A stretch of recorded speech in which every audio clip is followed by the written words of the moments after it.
For number 3, we're going to be graphing a function. This specific function is f of x equals the absolute value of 2x minus 10. It's going to look like a V shape because it's an absolute value, right?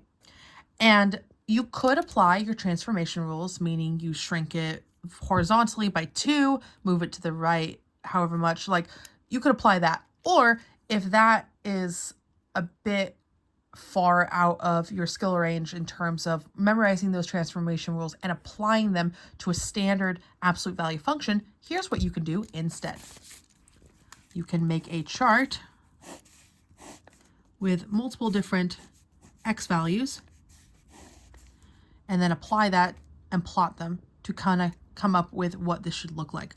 So for example, if I were to do like x and y, if I were to do x equals 1, I plug in 1, so I would go the absolute value of 2 times 1 minus 10.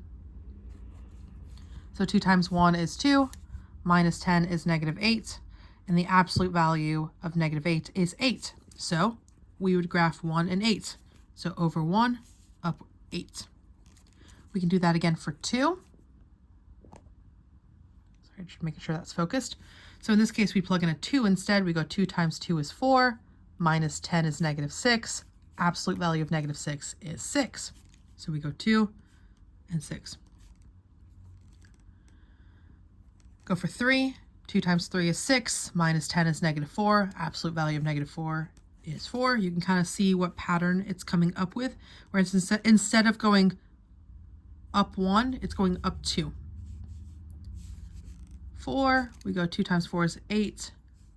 Minus 10 is negative 2. Absolute value of negative 2 is 2. So 4 and 2. And then we can do 5. 2 times 5 is 10. Minus 10 is 0. Absolute value of 0 is 0.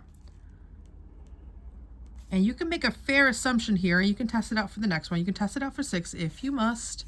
You can make a fair assumption here that it's going to pop back up now.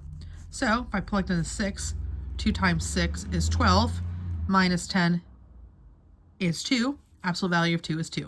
Look at that. And it's coming right back up. And then you want to do connecting it. Excuse that. But it should look like that.